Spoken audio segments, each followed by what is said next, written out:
Excuse me, sir. I'm looking for a job. In fact, I've made up my mind to find a career that I can learn and grow into. Who am I? I'm a hard worker. I set high goals, and I've been told that I'm persistent. And I'm thinking, television news might just be something I love, as well as something I happen to be good at.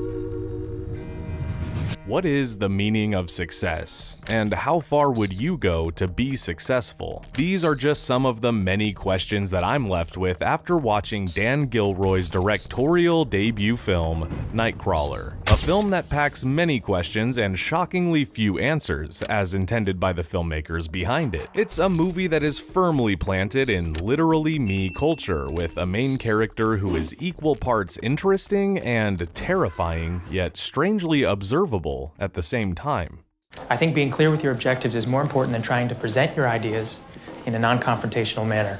For a riveting viewing experience that is sure to entertain you and leave you heavily reflecting on your own morals, Nightcrawler may just be what you're looking for as we follow Lou Bloom, a shady LA loner who gets by on low-level schemes and odd jobs. But when he discovers the dark and dangerous world of freelance crime scene photography, Lou becomes obsessed with rising to the top of the food chain as a professional stringer. Along the way, we're taken for a ride complete with breakneck speed, back alley deals, blackmail, betrayal, manipulation, mentally and physically, and even murder as we watch the unlikely success of a truly despicable person.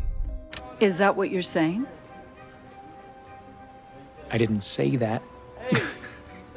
But what can we learn from this movie and the brilliant first-time filmmaker behind it? What does the character of Louis Bloom say about the news industry, and what does that say about us for watching it? These are all questions I hope to unpack in today's episode, where we take a thrilling look back on Dan Gilroy's film and try to determine once and for all, what's Nightcrawler really about? I'm not going to list the many benefits of this piece. I think it's probably best to just watch it for yourself. So, where do we start? How about the same place that Dan Gilroy started? LA crime scene reporting, specifically the world of stringers, a freelance industry of videographers that film crime scenes to sell the footage to news networks. Gilroy was fascinated with photography in general and originally wanted his film to be centered around that medium. But once he learned about the world of news stringers and night crawlers, he found that to be a unique and deeply rich perspective to tell his story. In my opinion, he's right, but with the story being set around this kind of industry, there comes inherent themes that need to be acknowledged. Things like the questionable ethics of certain kinds of journalism and the constant need that we have as an audience to consume it. Are we feeding the beast? Is this our fault? Did we do this? Well, it's not for me, or even Dan Gilroy, to say. We sat down, he read the script, and I flew to Atlanta. He was doing Prisoners. And it's such a big moment for me, and it's such a big moment for him. I'm a first-time director. And look at the trust. Look what he's risking. And we sat down at a dinner, and we had a 4-hour dinner, and we were just so creatively in tune. The first thing he asked me was, how do you see the movie? And I told him, I said, I see it as a success story. And he burst out laughing. He goes, that's how I see it. Dan Gilroy is an interesting storyteller. He delivered this movie with style and confidence, and I really admire that level of effort. But what I really love is the way that Gilroy plays with the audience by using his main character as someone very unlikable. Of course, this has been done before, but rarely in this way. The character of Lou is clearly a master manipulator and arguably just a flat-out sociopath. He's creepy, his tone and vocal cadence is very unsettling, and he doesn't do anything other than feed a plant that proves that he's even human. But somehow, and for some reason, we want to watch him. We want to see what he's going to do next. We don't want him to lose if that means that our rush would be over. You know what that sounds like to me? The news. On TV, it looks so real. Yes, it does. We see through Lou's many interactions with Nina and other news executives that the business thrives on shock value. Basically, the more bloody and gnarly the news, the better the numbers are for the station. They don't see these victims as people, but rather content for their show, and Lou sees them as financial opportunities, as made clear many times throughout his journey. At one point, he even just says it. Hey, don't film that, man. He's one of us. Not anymore, Rick. We're professionals. Ease a sail. And above all, the very nature of their work has desensitized them to the reality of what it is that they're doing, because we as consumers have given them incentive to do so. Listen to this line that Nina says to Lou in their first interaction. The best and clearest way that I can phrase it to you, Lou, to capture the spirit of what we air, is think of our newscast as a screaming woman running down the street with her throat cut. I understand. This dialogue shows us two things. One, it shows us that this is how Lou is automatically gonna see the industry. He didn't get into it with innocence and become jaded over time. In fact, his first impression is, morning news, if it bleeds, it leads. And this scene solidifies that. But it also shows how Lou finds his competitive edge. He learns from what Nina tells him that the key to success is to find the worst case scenario and exploit it for all it's worth. I think Gilroy clearly wanted to parallel the dynamics of unethical journalism and viral consumption to his film, where we see an unethical man doing horrible things, but we're all sat firmly in our seats, lined up to watch it. If you approach it as a success story in a literal sense, that it's about a young man who's looking for work at the beginning, and at the end is the owner of a thriving business. If you approach it that way, you're taking off the moral judgment.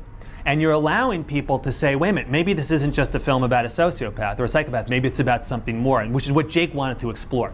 So, why do we like this? We see this guy blackmail Nina into some unexplained fetish thing. We see him tamper with dead bodies and crime scenes. We see him lie, cheat, steal, and even set up his own partner to be murdered in order to get good footage. This guy should repulse us. Now, when I say that I want these things, I mean that I want them, and I don't want to have to ask again.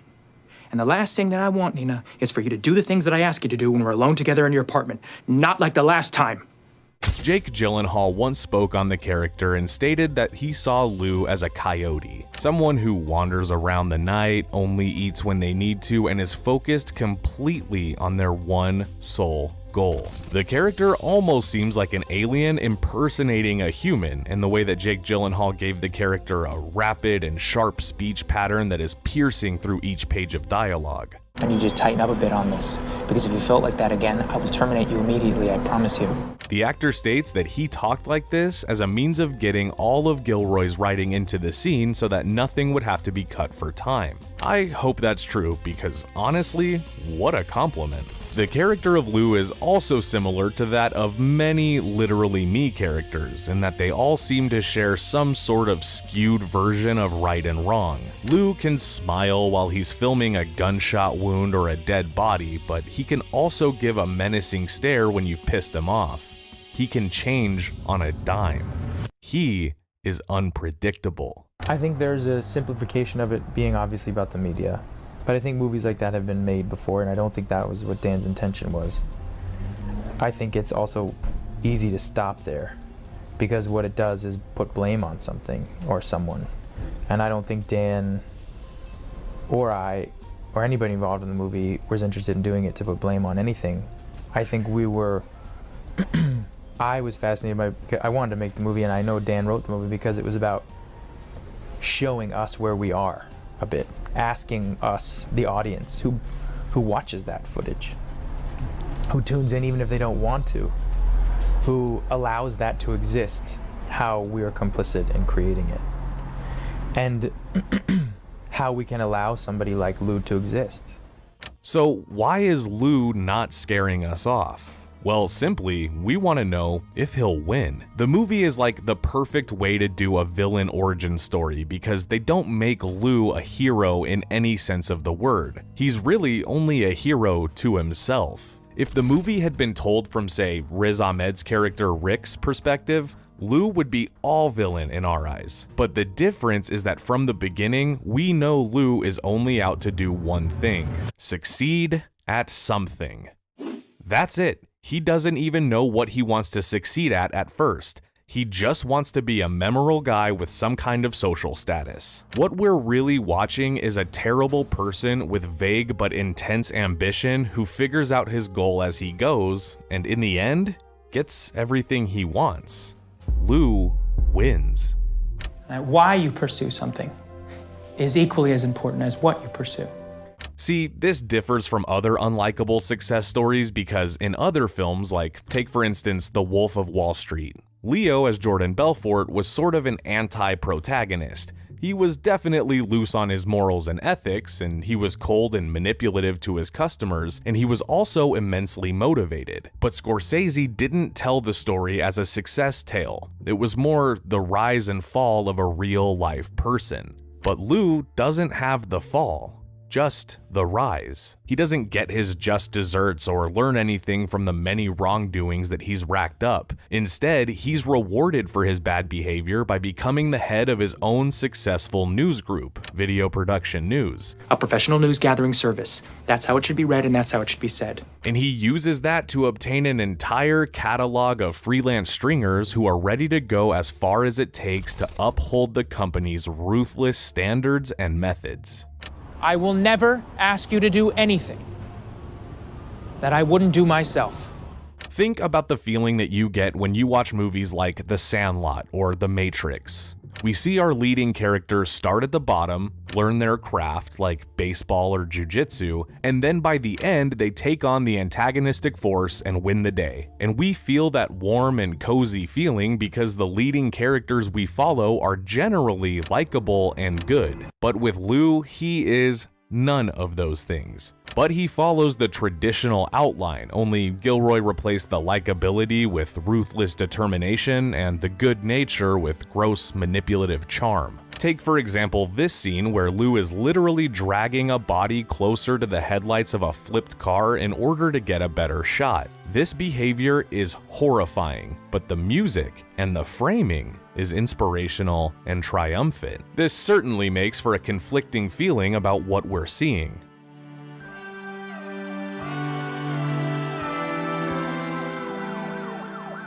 So what's the point of it all? Why do we care if a bad person gets everything they want if it means sacrificing innocent people for their own desires? Well, I don't think we're really supposed to know. See, Dan Gilroy seems to be happy raising questions rather than giving answers or his own commentary. I find this to be immensely annoying when trying to figure out what the movie wants us to think, but I think that's also kind of the point. Gilroy's ambition was to create a movie that shows us the world and lets us decide if we're morally conflicted enough to watch it go down. He isn't interested in judging Lou or the other stringers for their loose morals, but rather he's interested in what we might think of their behavior once we've seen behind the curtain. We do indict local television news in Los Angeles to some degree, in the sense that they do lean very heavily into violent graphic images, but I understand the dilemma they're in. And this is one of the things thematically I was always hoping for. At the end of the film, somebody might go, okay, it's not just local television news. I watch this stuff. And what does that say about me? And it's a bigger, more complex issue that this woman who came in, who was, she's trying to buck the system, trying to change, but what is she up against? She's up against human nature. We are all programmed to watch this stuff. I go down the 405 and I'm stuck in a traffic jam for an hour, and I realize there's a crash on the other side, and the traffic jam is because everybody's looking. Right. And I tell myself, I'm not gonna effing look. I'm not gonna look. 9 times out of 10, I look over. It's just, we're hardwired for it. So I'm not presenting any solutions or really any answers. I'm just trying to raise questions like, look at what's going on. What is the effect of this? So, at the end of the day, what I take away from Nightcrawler is that it's a movie about success, the cost of getting success, and the vicious cycle of perpetuating success by our deep and dark desire to watch bad things happen. It's not a movie that says I'm a bad person for consuming unethically sourced news, and it's not saying you're a bad person for it, and it's not saying that Lou is a bad person for it. It's simply saying that this is how it is, and you can do with that information what you will. And that, my friends, is what Nightcrawler is really about. Thanks for coming out to talk.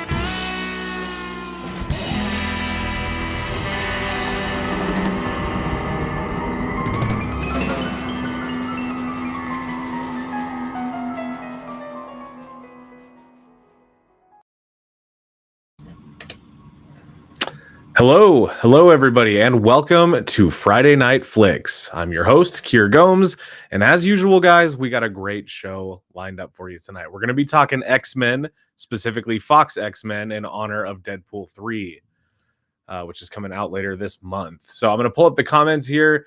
As you guys know, there's a lot of movies in this series, so we're gonna have some fun. There's inevitably gonna be some hot takes, but let's make sure that we leave enough room for every movie. Looks like some of you are already in the chat. Hello, everybody. Good evening. Hello, Grand Admiral Thrawn. Welcome back. Welcome back to the show. Also, let me know if you guys can hear me okay. I think everything should be good. Level should be good. Let's wait for a few people to get in here before we get going. So, guys, what's on the agenda for tonight? We've got the main thing, which is going to be an X-Men tier list ranking. I even wore my X-Men shirt for the occasion.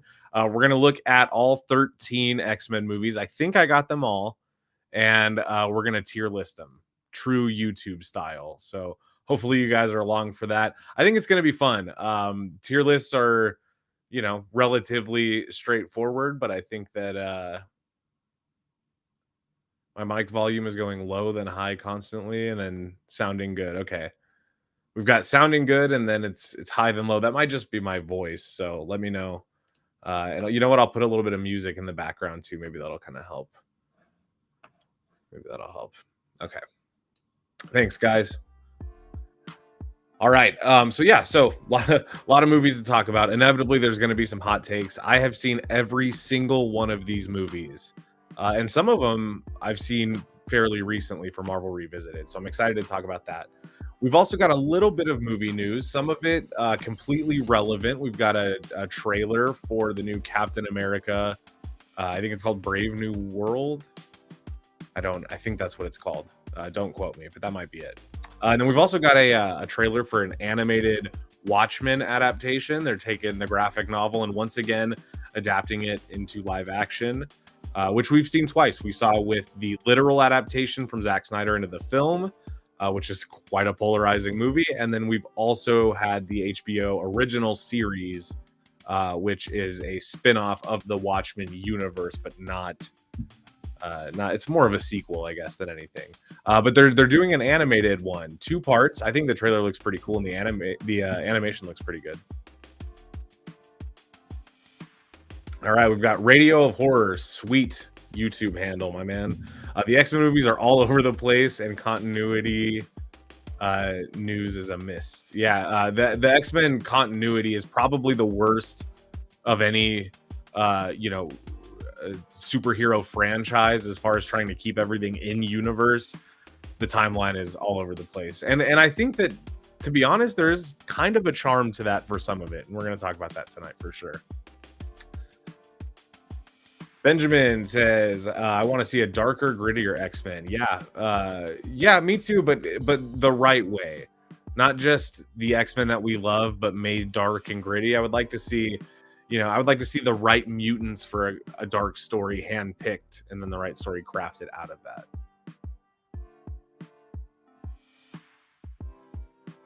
X-Men has continuity. Yeah, believe it or not, I think they're trying to. So let's do this, guys. Let's make sure that we capture the main topic. So I'm going to jump straight into tier listing this thing. We're going to talk a little bit about each movie. I just want to make sure I've got time for everything. And then following that, we'll take a look at some movie news, and then we'll do a giveaway. We're going to be giving away the original 3 X-Men movies. So that's X-Men X2 and X-Men The Last Stand on UHD Blu-ray. So if you guys want to win that, for those of you that love the free stuff, stick around to the end of this live, because we're going to be giving those 3 movies away to one lucky winner. All right. I'm loving the chat. Thank you guys so much for participating. Let me get through some comments here just to make sure that I'm not leaving anybody lonely. Jason Lyrics, Logan is going to be on the list. Yes, Logan is going to be on the tier list. That one, I count it. I mean, I'm pretty sure it counts.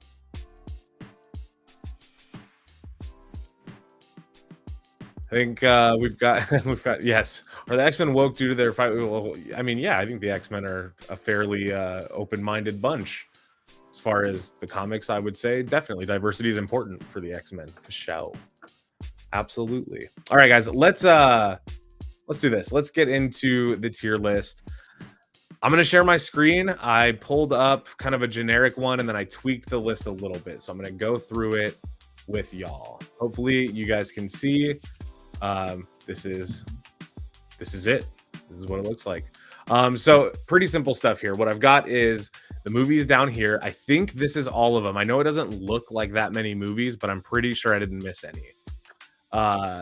And then we've also got the categories here. So we've got the top tier. This is going to be the stuff that I absolutely love, that I champion, and that's super duper. Came up with that myself. Just below that, we've got super. That's going to be for movies that I really like, wouldn't say I love or wouldn't say are classic, but that I still would fight if you didn't like them. We've got hero. That's going to be your middle of the road. That's going to be take it or leave it. If it's on, maybe I'll watch it, maybe I won't. I don't have any special feelings towards it.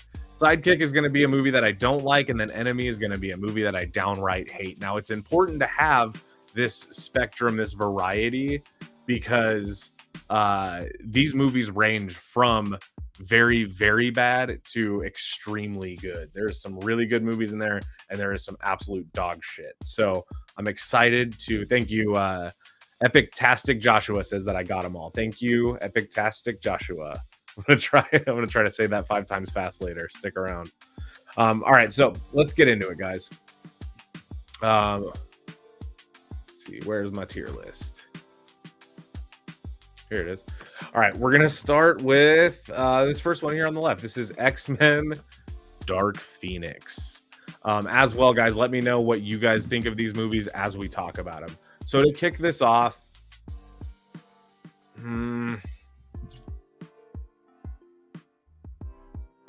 I think to kick this off, we're going to go Enemy. I think it has to be. This might be one of my least favorite X-Men movies. Actually, you know what? For now, I'm going to move it up to Sidekick. And here's why. Going through the list, as I talk through this, there's going to be organically, there's going to be new things that pop up that either in the moment drop something or make it higher. And I don't want to start at the bottom, because if I get to something that in the moment I find to be more egregious than this, I want to have a little bit of room for that. Okay, so we'll start it off at Sidekick. X-Men Dark Phoenix is just one of those kinds of, it's one of those kinds of like unnecessary. It's literally it's the most unnecessary X-Men movie, maybe besides like New Mutants or something. But this movie was already done, and it was not done well. But X-Men 3: The Last Stand kind of explored the Dark Phoenix. X-Men the animated series did like a multiple part series, which was really good, and then of course you have the comics, which was a multiple issue run. Dark Phoenix didn't do anything really new with the concept. It somehow took a whole movie to do the same amount as it did in X-Men 3. And on the whole, it was a 4th movie in what was already a pretty good trilogy that turned into a very bad trilogy swiftly. So it was kind of an unwelcome movie to begin with. I really didn't like it. The kind of X-Men prequel trilogy, the First Class quadrilogy, it's 4 movies, so I guess quadrilogy. There's some really good stuff in there. There really is. And there's even some casting choices in there and performances that I think are on par with what you would want from like maybe the OG X-Men lineup, which I can see here. Looks like some of you are partial to the original X-Men. For sure. I'm with you on that. But some of this stuff is really good. Sophie Turner as Jean Grey. I don't get it. I never got it. I didn't get it. And I especially in this movie just wasn't there for it. It just didn't hit the way that this story, this particular thing, this should have been a huge event movie that was, properly built up to, and it just wasn't. So for that, I think we're gonna go Sidekick for now. I'm definitely not a huge fan of that movie. It's also maybe the one that I've seen the least, believe it or not. I think it is the one that I've seen the least. What does that say? Next, and not really doing much for positivity. Next, we've got X-Men 3: The Last Stand is the name of this one. This movie, I think, does get a bad rap. I revisited it for Marvel Revisited, I don't know, maybe like 2 years ago, and I think even I was fed up with the X-Men trilogy at this point. This movie was kind of just, it was just boring to me. I didn't love it. But revisiting it, it does get a bad rap, but it's honestly not terrible. It's pretty bad, but it's not, I don't think it's like on the level, for example, of Dark Phoenix. I'm going to put this one in Hero. This movie to me is middle of the road. It's serviceable. Some of the action is okay, but it's incredibly generic. The plot lines, all the stuff that we're supposed to care about, we don't care about because nothing got its own time to shine. This movie, when it came out, if you guys remember, for fanboys like me, this was one of those movies that I watched it kind of wanting to make myself like it because I loved the previous movies. I'm just, in general, I'm a loyal X-Men fan.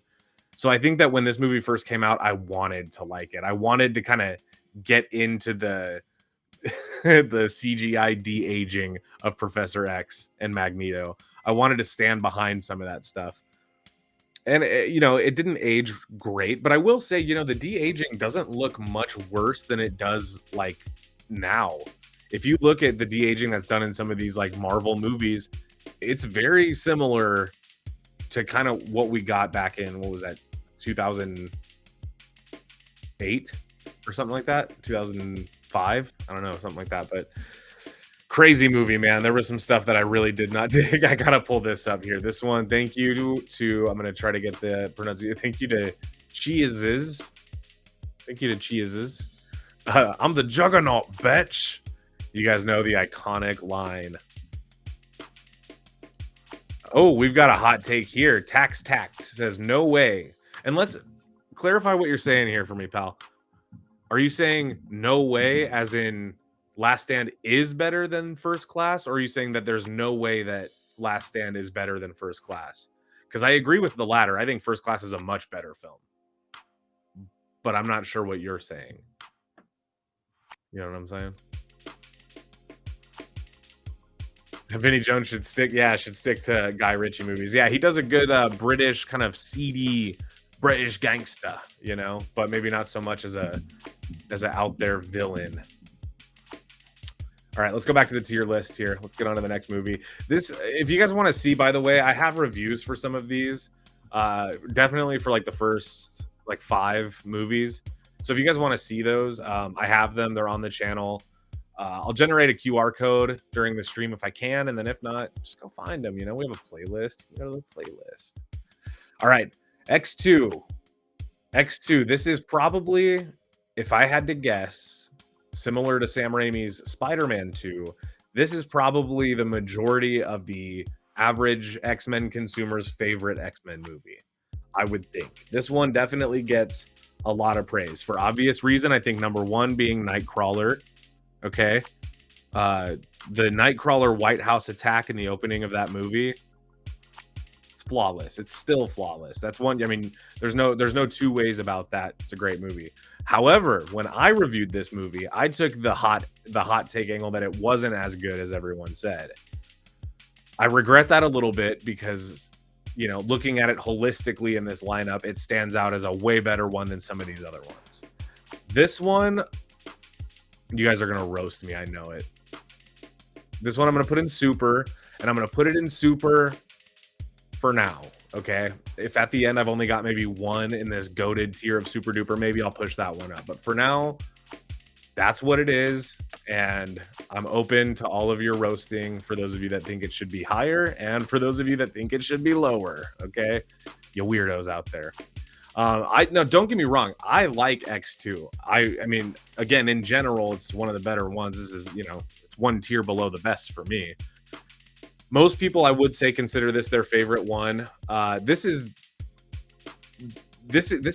a great movie, but to me, it's the X-Men movie that had the most on its shoulders. You know what I mean? Because it came off of that first one, which people enjoyed right away. People liked that one. And so the hype for a second one was pretty big. And then with the X-Men, for comic book lovers, the potential for new characters being introduced was massive. And we got what we wanted with Nightcrawler, and I'll stand by that any day. But I think that movie had a lot of pressure to be, you know, to be Empire Strikes Back. And I guess it just wasn't, to me, it wasn't better. It wasn't better than the first one. It might have been as good. There might have been better elements, but the first one, just as good. Okay. Oh, yeah. Chia's I'm sorry if I'm messing up your name, pal, but yeah, a lot of boos. I know. Bring it on. I can take it. I know some of you think that should be higher, and I'll give you that. But then you can make your own tier list. You know what I'm saying? You know what I'm sizzling? If you wanted me to just make your tier list, that would be pointless, wouldn't it? Okay. Oof. Next, we've got X-Men Days of Future Past. This was another one that was adapted very well in X-Men the Animated Series. But the movie adaptation, I'm going to be honest, is super. This movie is awesome. I just watched this one fairly recently, and there's a lot of things that I really enjoy about it. I think that the blending of the new cast and the old cast probably was a good idea for this movie, only because for some reason I think we all know the reason is because the cast was awesome, but the X-Men, the original trilogy, had kind of a huge like loyalty. The audience for those movies was loyal to that cast. So when like First Class came out, which is a great movie, and a great X-Men movie as well, I think there were general audiences that missed Wolverine, you know, and kind of missed the, you know, Ian McKellen as Magneto, kind of sassy Magneto at that point. So yeah, you know, I think that like there's a specialness to Days of Future Past for blending the old cast with the new cast in a way that definitely makes sense for the X-Men and made sense for the sake of, you know, just storytelling in general. Pretty straightforward stuff. I think that this is definitely one of the more rewatchable X-Men movies as well. There's kind of, this one's packed. There's Easter eggs for X-Men fans like me, people that love the cartoon specifically, but the comics, there's Easter eggs littered through this movie specifically. Even in like the opening fight scene, there's stuff to see. So yes, Quicksilver. The Quicksilver scene in the first two prequel movies, I guess we'll call them prequel movies. Those Quicksilver scenes are incredible. I'm sorry, it's this one and the next one that have them. And yeah, dude, those Quicksilver scenes are incredible. I think it's funny because stuff like that, we kind of see like speed in movies often, you know, especially now that we had like the Flash movie come out.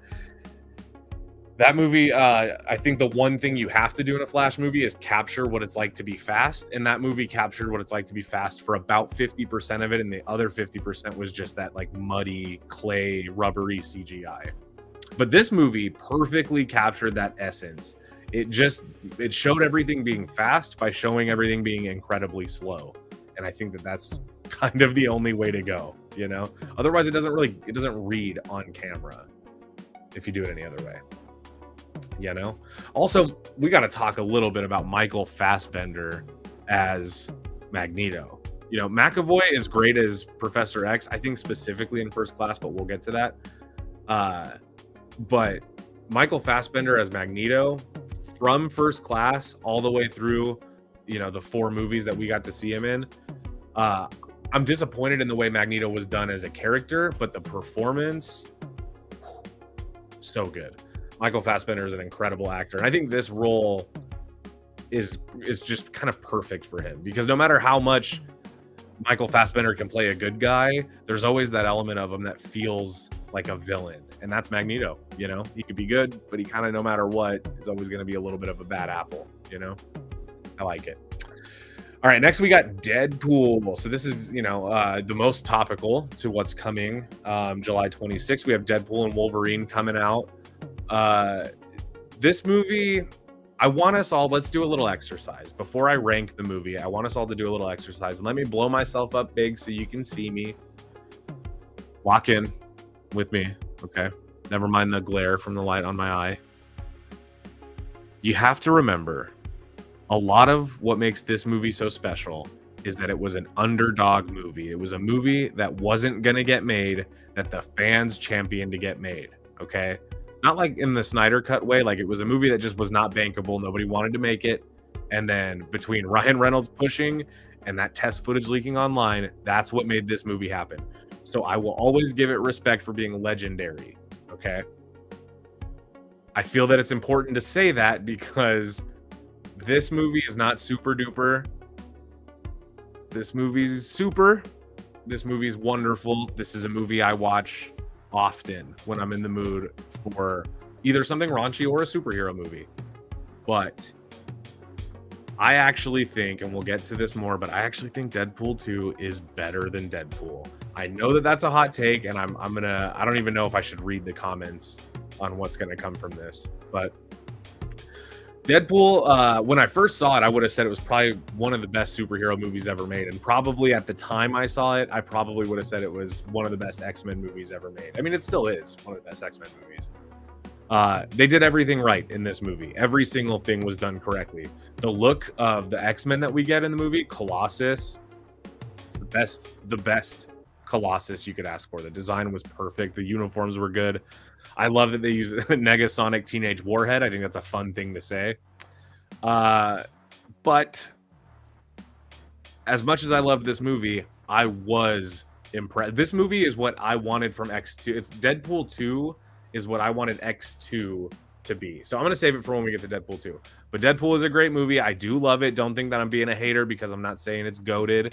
And definitely don't think that I'm crazy for saying the second one's better, because we're going to talk more about that. Okay. Oh, this one is X-Men Apocalypse. I hate this movie. And I'm going to put it in enemy. This is maybe my one of my least favorite X-Men movies ever. X-Men Apocalypse is, that one, you guys want to talk about continuity errors? Whew. X-Men Apocalypse, it destroys whatever things that Days of Future Past tried to fix. Like it did as much patchwork as it could. Days of Future Past, you get to X-Men Apocalypse and they don't give a fuck anymore. They're over it. They're so over it. It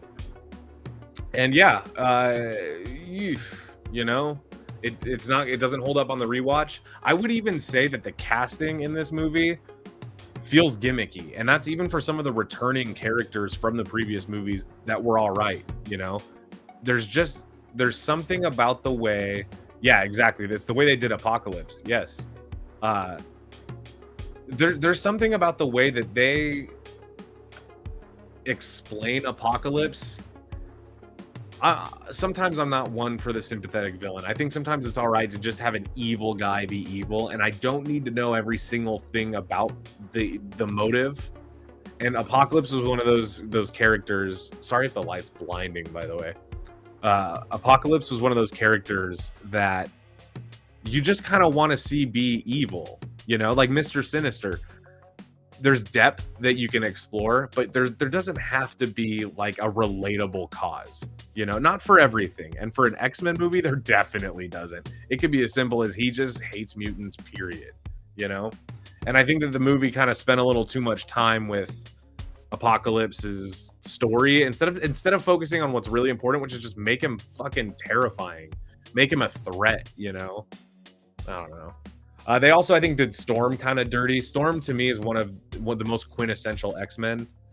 You need Storm in the X-Men, and her power set, I think, was just done a little dirty in X-Men Apocalypse. I think she could have, she's an Omega level mutant. She could have done some shit, but she didn't. All right, guys, we're already about halfway there. That's good. Deadpool 2. All right, so this one, we're gonna come back to this one. We're gonna come back to it. Let's mix these up a little bit. Let's look. You know what? Let's get a nice complimentary one going. Let's put Logan where it belongs in Super Duper. For the rare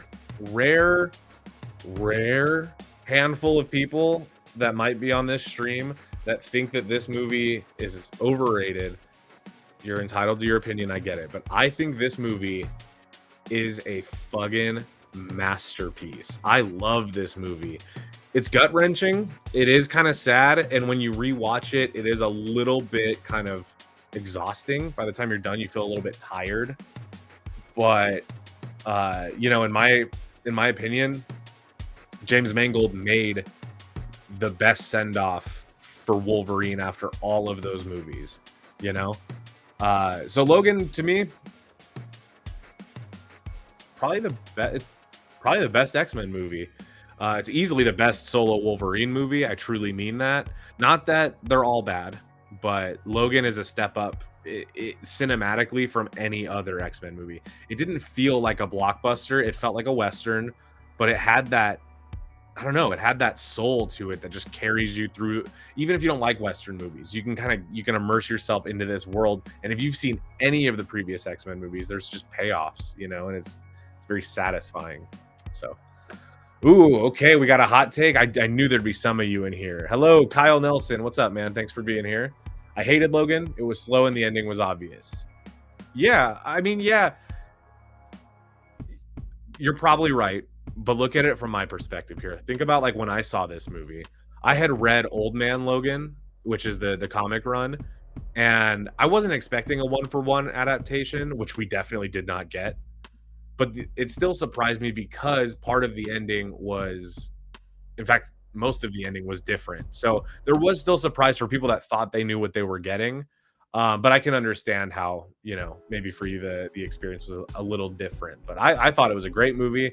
I think it's also highly rewatchable. There is something comforting about it, despite the fact that when you watch it, at least when I watch it, I usually come away feeling a little tired. Like I'm ready to just turn off my brain, you know? Yeah, Kyle, yeah, Logan didn't feel like an X-Men movie. I'll give you that. I will give you that. It felt like an Apple Plus version of X-Men. That's actually a great way to put it, but I think that's a compliment. I really think, Kyle, you're giving it a compliment, even if you didn't like it. It's hard not to. It's a good movie. All right, let's go back to the list.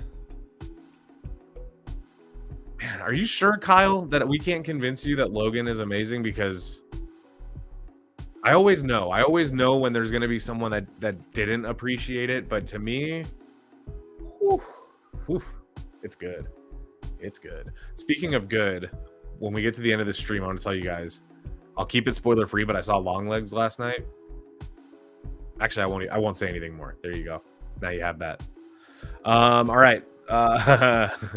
Next, we've got the New Mutants. Now, this is the one that you forgot about. One of you, I know, whoever you are, you forgot about it right there. If you're looking at me, you forgot it. This was the forgettable X-Men movie of all time. You know, it came out. It was already being. I mean, like there was production hell. You know, it was being delayed constantly. There were tons of reshoots.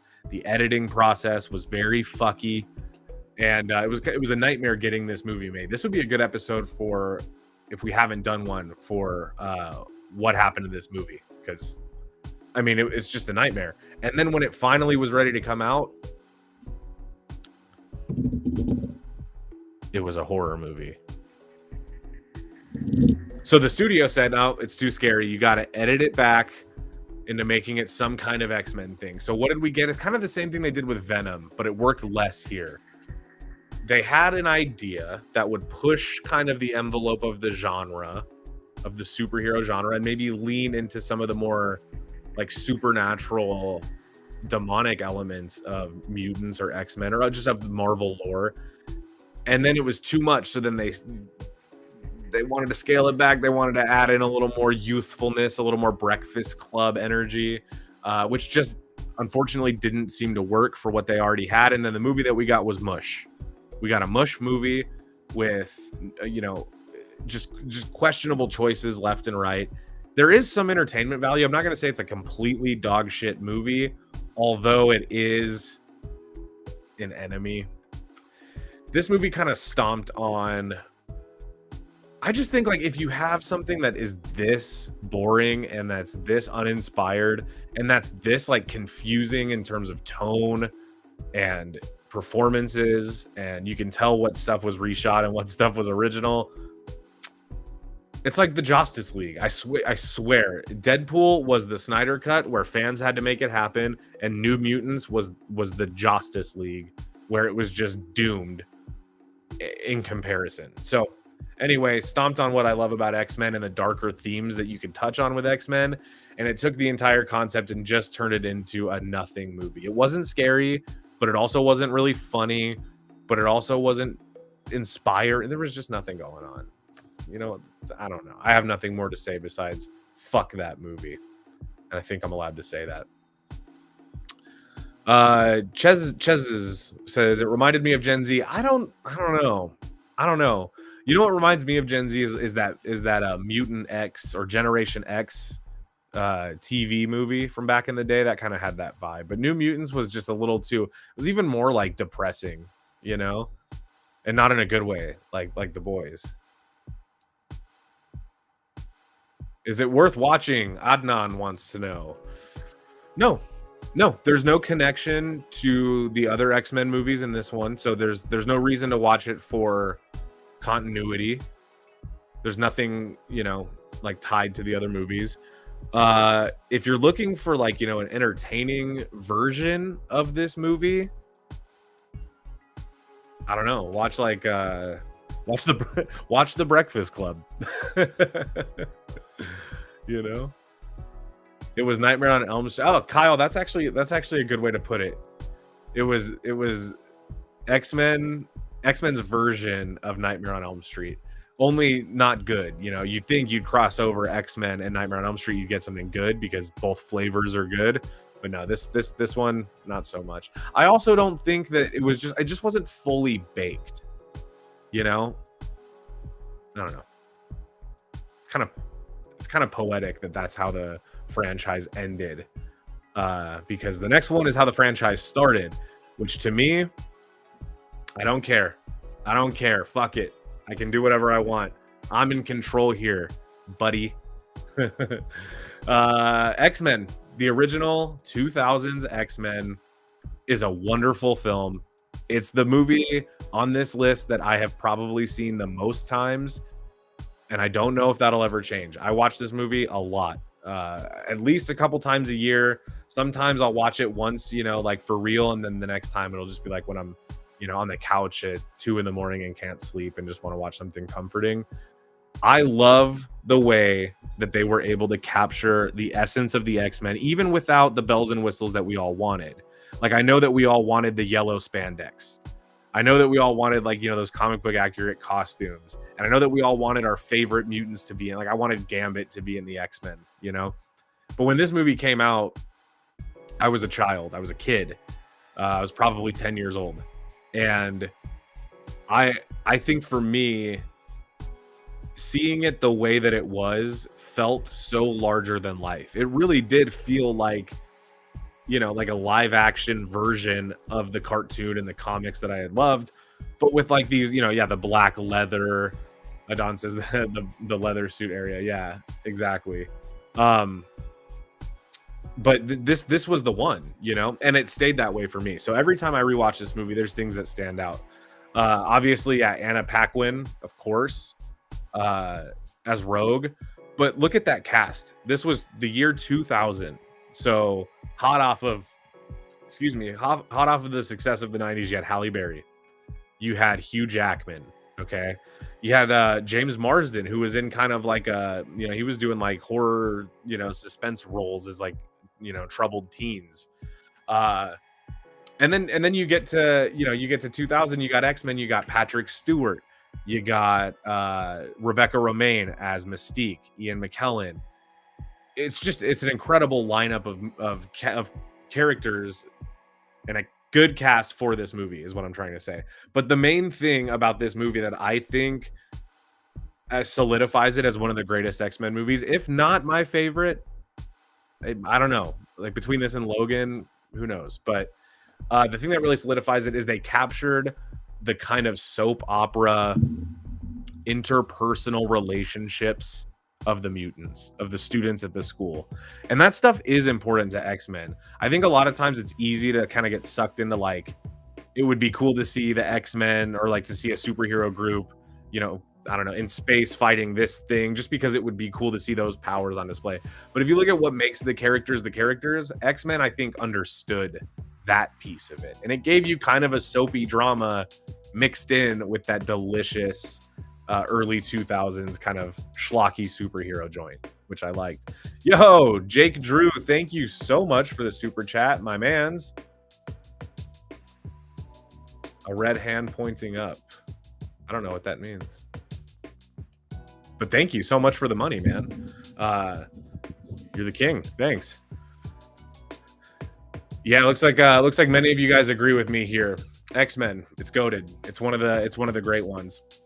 I also think though that like this is one of those movies that kind of, it's easy to get lumped in as a bad movie in your memory, because this was also around the time that there were those kind of bad superhero movies trying, like, you know, like Daredevil came out a few years later after that, and like the Electro movie, and some of those movies maybe were a little less than impressive, and I think this movie kind of accidentally gets lumped in with those. But if you go back and watch it, this movie fucking rules.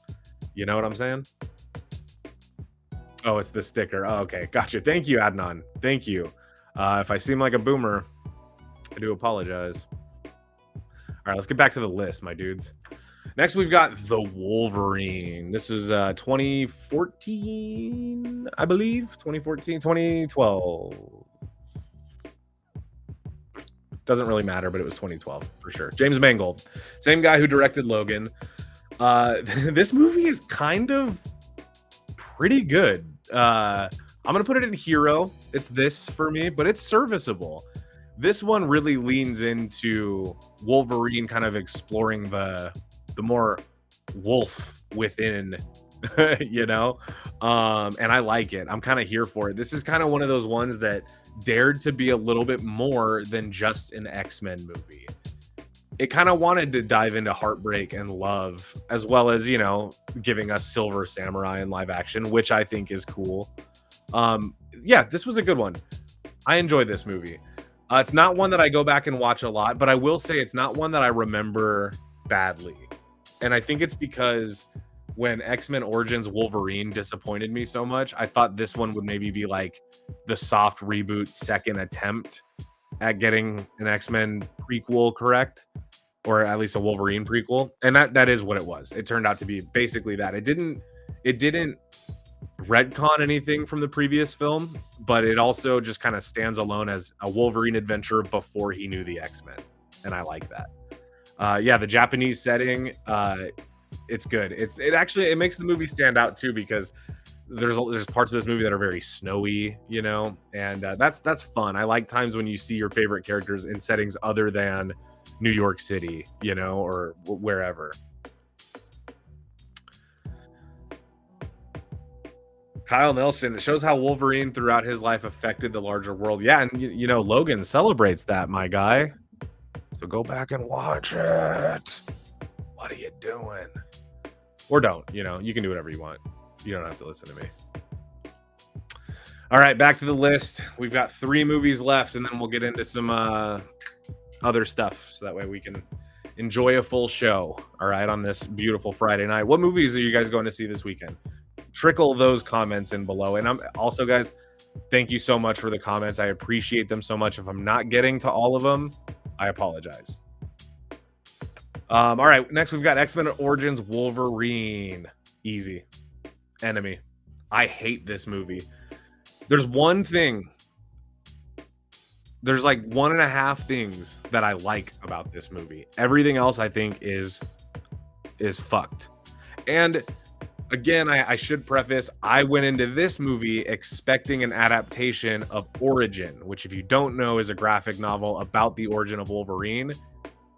And that book is fantastic. You should read it. This movie does some of that. It does have the bones, some of the bones of that, some of the adamantium skeleton of that, but not in any of the ways that count. Straight up just as like a skin for the rest of the story. And we'll talk about it. But this is another one that I reviewed. If you guys want to watch kind of a tangent video on how much I don't like this movie, feel free to go watch that after this live show, of course. This movie sucks ass. It's Wolverine. It starts off, it's James Howlett. It's little itty bitty baby Wolverine, okay? And him and his illegitimate brother, Sabretooth. His brother is Sabretooth, which doesn't explain anything. It doesn't really retcon, but it's like, don't you think one of them would have recognized the other in the first X-Men movie if they were brothers? I know Wolverine supposedly has amnesia, but I mean, come on, my man, Anyway, so they go through like all the wars together, okay? It starts off in the 1800s. These guys get real old, but they stay young. You know how it goes. Then they join the military. Well, they were in the military, but they join a special task force X, okay? That's where we got the kind of prototype version of Deadpool that was also not good. It's one of the things I really didn't like about the movie. The movie's kind of it's like a jumbled mess between Wolverine's actual origin story, as in like how he became, how he went from James Howlett to Logan to Weapon X to Wolverine. There's a little bit of that stuff, and some of it ain't terrible. It's pretty bad still. But the things I like about it are Liev Schreiber as Victor or Sabretooth. Okay. I still think I think it was Tyler Mane that played him in X-Men? It might have been. But I like the guy who played him in X-Men better, but I think Liev Schreiber did a good job. So that's one thing that I like. And then the second thing that I like is I like that there was a Gambit scene. However, Taylor Kitsch as Gambit, no. Gambit's my favorite X-Men, and this movie fucked it all up. They just fucked it all up. It was kind of cool when you see the card charging up and you see like the little pink neon outline from the energy. That was cool, but that one shot doesn't save it. So yeah, I would say X-Men Origins is an enemy of a movie. For the most part, this seems like a polarizing sort of list, right? Like, I mean, there's a few movies that are kind of in between, but mostly it's like I either love them or hate them. One of these days, maybe I could explore why specifically I don't like some of these movies, like have time to flesh out and write out my thoughts and see how I feel. But you know what a lot of it is I remember how I feel when I watch these movies. And I know that X-Men Origins made me feel let down. It made me feel like they didn't care what I wanted, as an X-Men fan. So Blade 3 is underrated. No, it's properly rated as a horrendous piece of shit. I love the Blade movies, the first two Blade movies especially. Blade 3, I don't hate it, but it's not. It's not. I don't think it's underrated. It was Tyler Mane. Hey, I know my shit.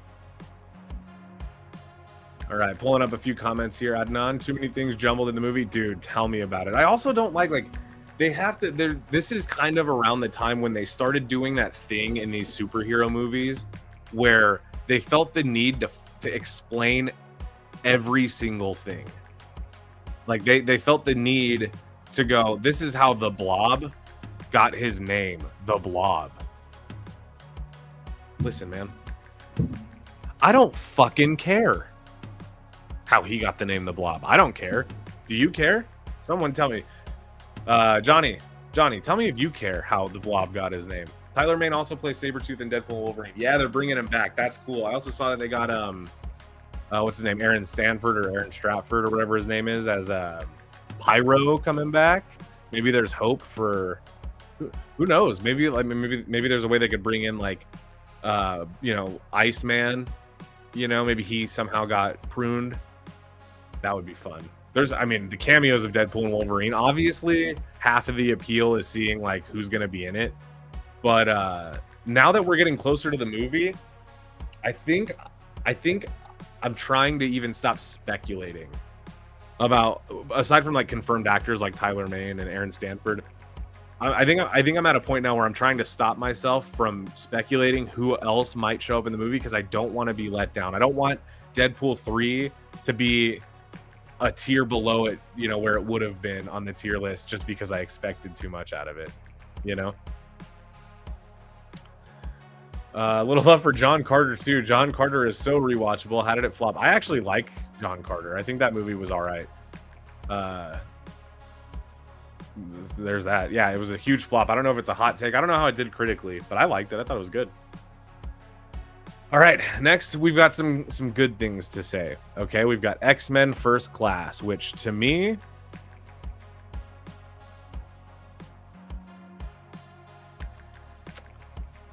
this is one of my favorite X-Men movies. But the reason I'm teetering on putting it in Hero is just because I think X2 is, you know what? I'm moving X2 here. You're welcome, guys. X2 is going to go up into GOATed. And here's why. I think X2 is a better film. X-Men film than First Class. And I don't think they should be in the same category by a hair. Maybe they should, honestly. You guys ever do this? You ever get so in your own thoughts about how you feel about something that the simple feeling you have gets diluted by all of these, you know, thoughts, and then you don't know what to do? That's kind of where I'm at right now. I'm going to leave it as is. I think X2 maybe needs to be a tier above. Just for posterity, it just feels right. You know what I mean? Sorry, guys. I noticed just now you couldn't see the the list. What do we think? Is that... Am I crazy? Okay, yeah. It looks like some of you are happy. Well, good. You know, I'm going to share you guys. This is a little hack, okay? Don't tell anybody, but I'm also a little bit more likely to make you happy if you give me super chats. So think about that. Okay. Just kidding. You don't have to, but you should. All right, let's get back to the tier list. We got the last movie on the list here, Deadpool 2. I'm putting it at super, but I do think it's better than Deadpool. So I'm going to move Deadpool down. No, I can't move Deadpool down because Deadpool is better than X-Men 3. But X-Men 3 is not as bad. You see what I've done here is I try to create a baseline standard with wiggle room, and I still end up needing extra categories. I'm going to leave it at this. Take a good look at it. This is the list. It's not going to change. Here's what we have. I absolutely love and adore Logan, X-Men, and X2. These are maybe the best X-Men movies. I also think First Class is one of the best X-Men movies. I just want that out there, but, you know, I couldn't. Super, we've got Matthew Vaughn's X-Men First Class. We've got X-Men Days of Future Past, Deadpool 1 and 2. I think that's good for Super because I honestly think those movies are, like, great movies and highly rewatchable and could be your favorite movies, but they're not masterpieces. They're not, you know, in 100 years, there's not going to be people going, whoa, you know, but I think with these other ones, there are. And then in the middle of the road, we've got X-Men 3 and Wolverine. I would say those movies are about the same in terms of entertainment value, in terms of, you know, continuity errors. I'd say they're both about the same. Then we've got X-Men Dark Phoenix, which I do believe is one of the worst X-Men movies, but it didn't offend me as much as these bottom three, which is Apocalypse, New Mutants, and X-Men 3. I think the worst, the bottom of the bottom for X-Men. I'm happy with it. What do you guys think? You guys like this list? Yeah, this is good. All right, let's move on.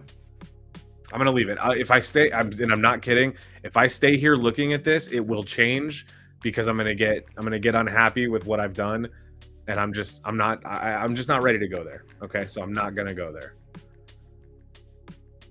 Yeah, see, John says Deadpool 2 and First Class should be super duper, and I kind of agree, dude. I kind of agree. I'm committed though. I'm not going to change it. I'm leaving it as is. I think I made the right choice, and as an X-Men guy, I think other X-Men people, you know, would be happy. Some of you, thank you for the encouragement, Brad. Looks accurate. Yes, thank you. History lover likes it. Thank you. All right, Grand Admiral Thrawn, thank you. All right, we're gonna move on from the tier list. Okay, I've done enough damage to my ego by having you guys roast me about some of my hot takes, some of my opinions.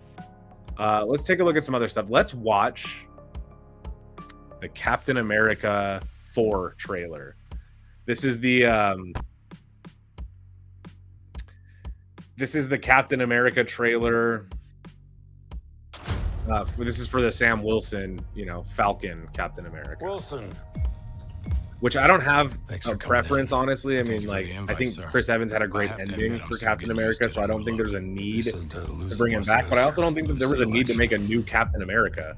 Sam Wilson could have just stayed as a Falcon. Always agreed in the past, but I want to make another run at making Captain America an official military position. And if we disagree on how to manage, how much money do you guys think he got paid just to do this movie? Think about that. Work with me, Sam. Probably a lot. We'll show the world a better way forward. I think they're leaning into the grittiness of Marvel with this one. This one feels a little bit more like espionage, a little more White House down kind of action. Even like with like the editing there of your inner circle's been compromised. The pulsing kind of light. You can't see that, but you don't want to. Also, I should mention, when it comes to the MCU in general, I do not watch all of the MCU stuff. There's no way I can keep up with the TV shows, whatever. So I watch the stuff that I think is important or that I'm interested in, and then I just watch YouTube videos that fill in the blanks. You may be Captain America, but you're not Steve Rogers.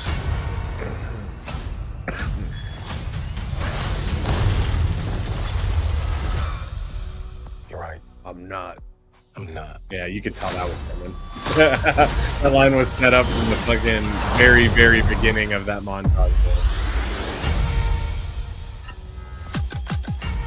To be honest, it looks kind of good. I don't know how you guys feel about.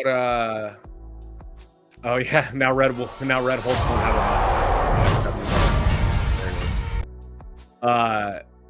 I think it looks all right. I'm a little bit like everybody else. I'm a little bit burnt out on MCU in general.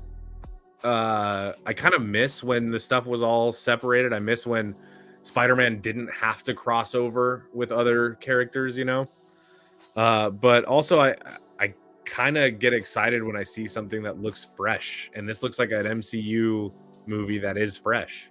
So hopefully it's good. Brad, I tapped out at Endgame. Yeah. See, after Endgame, I kind of that's when I watched WandaVision. I watched Loki. I actually really enjoy Loki, but I didn't watch all of Hawkeye. I didn't watch Secret Wars. I didn't watch all of She-Hulk. It's just too much, and a lot of it is stuff that I wouldn't have wanted to watch if it wasn't connected to the MCU, and that's where I draw the line, because now I'm watching shit I wouldn't normally be watching, or maybe shouldn't be watching because I'm not interested in it, just so I can understand what happens in a movie that I might also not love. So,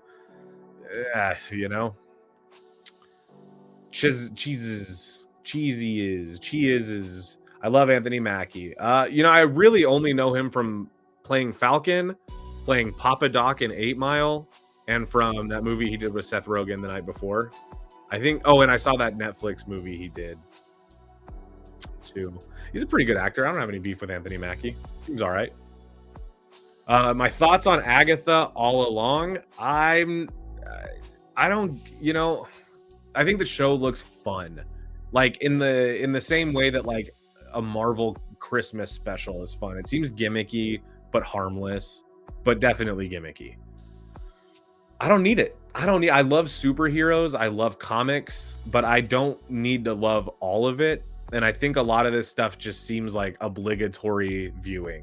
And I'm not really down with that. There's other stuff I could watch that I actually want to see, So that's kind of just how I think of it. But again, I am a fan of some of this stuff. So I also don't want you to think that I think it's lame to follow it, because I do. Like I said, I watch YouTube videos on the stuff I don't see just so I can keep the continuity straight in my head. I'm that kind of guy. So I don't know. It's okay. But in the comic book realm, We've also got a new trailer for October 13th, this animated Watchmen on Friday night. A comedian. And I mean, you know, to be honest, it looks exactly like the comic book. It looks like they're doing a one-for-one adaptation of Alan Moore's work, which visually is the same thing Zack Snyder did. It's just that Zack Snyder kind of polished things and kind of skewed them to glorify these characters when in the comic book they were meant to be a little bit more of a parody. You know, kind of like Wall Street guys that don't get the joke of American Psycho. You know? Kind of like that, you know. But I do like the animation style, and I love the Watchmen comic. I actually have it back here. You can probably see it's right there. I read it often. That's one that I probably read like every couple of years. You know, it's not on like the annual rewatch list, but I've read it 10 or 15 times. So. I think the voice casting is interesting as well, but you know the main thing that I'm curious about is it's a part 1 and part 2 scenario. I wonder if they're going to use this as a testing ground to see if they can adapt other Watchmen comic books like Doomsday Clock or God forbid Before Watchmen, you know, which are they're inferior work based on Alan Moore, but they might be better and more digestible in an animated film kind of setting. And this is coming directly to streaming, so it's a harmless thing to do. Good animation. I'm gonna watch it no matter what. Always has been. Always will be. Who's behind this? I don't know. Not convinced. I don't know. There is good and there is evil, and evil must be punished. The Watchmen TV show flop? No, critically it was a huge success. It was a hit. And if you haven't seen it, you definitely should watch it. I think that the Watchmen HBO series was better than the movie, definitely. And I don't even hate the Zack Snyder movie, the Zack Snyder Watchmen movie. I've seen it a bunch of times. I don't hate it. I think it's okay. I think visually it's very, very good. But the TV show is incredible. The Watchmen TV show was A1 stuff. I watched it every single week, you know. I was there, and I was also kind of bummed when they said that they weren't doing a season 2, but I got it, you know. That's also a very Watchmen thing to do, you know, very punk rock to just have a successful series and then go, that's it. That's all, folks. All right, speaking of that's all, folks, I do want to say let's all, you know, pour one out for Shelley Duvall. Rest in peace to the legendary Shelley Duvall. You guys might know her as Olive Oil from Popeye. Or the mom from The Shining, and she passed away. So rest in peace to Shelley Duvall. I just wanted to make sure I got that out there. I hope that her family and anybody else who knew her is getting by. R.I.P. Let's do a giveaway. How about it? We're giving away that. We're giving away that right there. This is a 3-movie box set. This is X-Men, X2, X-Men United, and X-Men 3, The Last Stand. Okay? And for those of y'all that want to win this, I honestly would be really stoked. I would want to win this one myself if I didn't already own them. You know what I'm saying? But in this box set like this on UHD, it's good stuff. So if you guys want to win, we'll do something a little bit different. It seems like with the trivia questions lately, excuse the lighting. I don't know why it keeps blowing out. I want to kind of, the trivia questions lately, it seems like, you know, they're easily Googleable. And basically what I'm doing is just giving the prize to the person who can Google the fastest or happens to know it, I guess. But for this one, we're going to do something different. I'm going to give you guys a chance to entertain me for a little bit. And I'm going to give it to whoever can tell me who should play Gambit in the MCU X-Men. I want good answers, and I'm going to pick the one that I like the most. Here's the one thing. My pick is Lakeith Stanfield. I said that on like our first live stream, and I'm standing by it. So if you say that one, I won't pick you because you stole it from me. I mean, I know you didn't, but I can't pick you for that because I've said it out loud.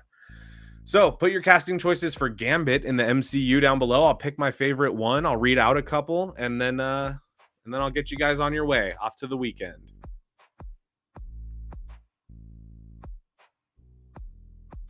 Uh-oh. I'm not seeing any come in. Okay, here we go. We've got our first one. Ooh, that was about to be extremely embarrassing, if not already. Brad Perkins says Anthony Starr, Homelander from The Boys. I think he might be a little too old. And a little not sexy enough.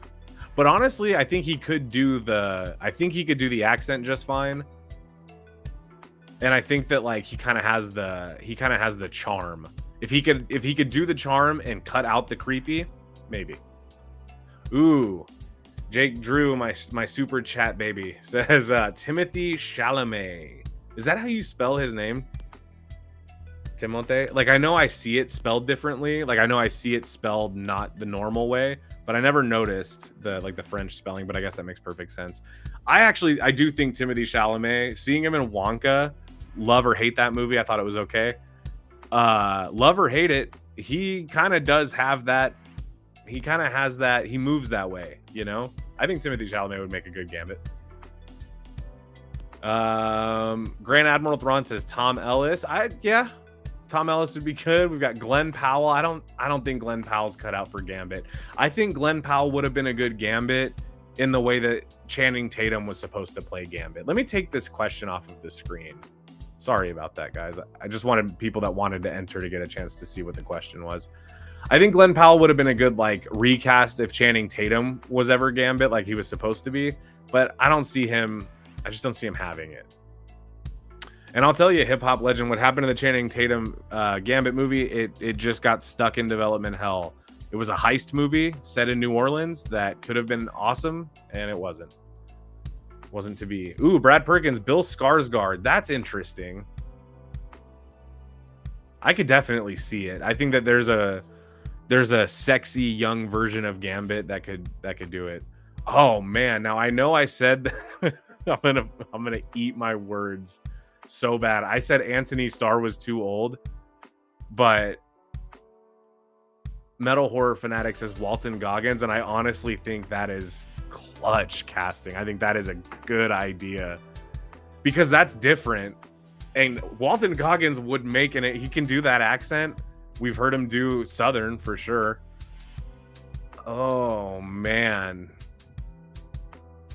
We got a few heavy hitters here. Jensen Ackles, I agree, would make a great Gambit, especially I think if he was a little younger, like back in the days when he was maybe like when he played Red Hood in the animated DC movies. I think Jensen Ackles would have made a great Gambit. Jake Drew back with Austin Butler. I agree. I think Austin Butler, say what you will about him, but we interviewed him for the Bike Riders, and the way he talks and the way he is,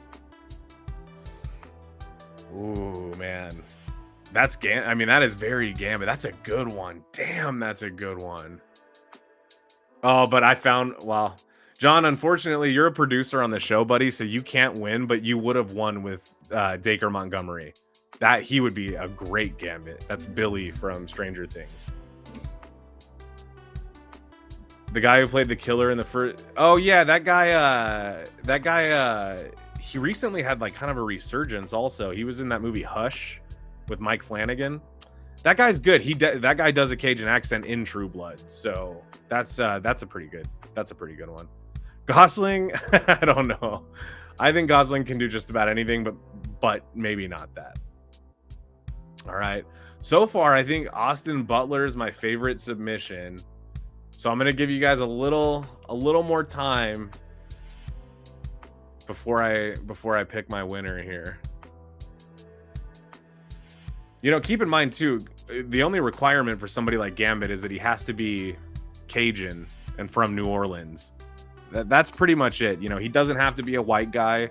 He doesn't have to be, he doesn't have to be a man. It's Gambit, Hip hop legend. Yeah, you're talking about Jensen Ackles, yeah, who was John's suggestion. I agree, though. I think he would have made a fantastic one. Jacob Elordi, I saw 2 came up. That's a pretty good one. Josh Hartnett. Josh Hartnett in the 90s could have played Gambit, I think. Honestly, right now, guys, I'm going to have to go with Austin Butler. Yeah. Okay. Yeah, let's go with that. All right, Austin Butler. That's our gambit, and Jason Lyrics got it too. All right, so Jake, you can. Oh, where'd your comment go, Jake?